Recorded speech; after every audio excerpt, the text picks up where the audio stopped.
In a dense, verdant jungle, a majestic tiger roamed, his golden fur glistening under the sun. 98.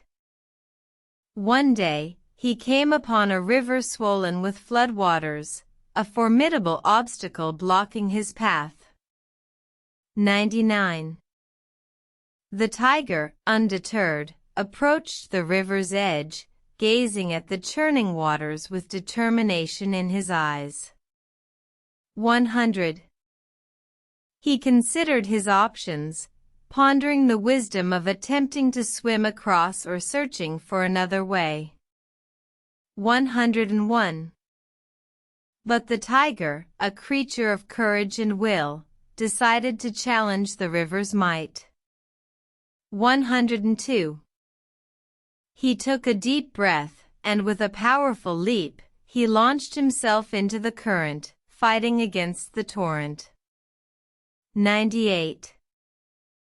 The river raged, tugging and pulling at the tiger, but he held on, his claws digging into the wet riverbed. 99.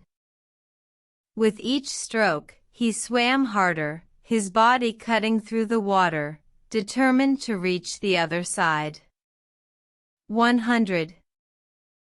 The current grew stronger, but so did the tiger's resolve, his spirit undeterred by the river's wrath. 101. Finally, after what felt like an eternity, the tiger's paws touched solid ground, and he emerged victorious. 102. The tiger's triumph served as a reminder that with determination and courage, even the most daunting obstacles can be overcome. 98. In the jungle, the story of the tiger's triumph spread, inspiring all who heard it with its message of perseverance. 99. And so, the tiger, having faced and conquered the river's challenges, continued his life, a symbol of courage and determination in the heart of the jungle. 100. The end.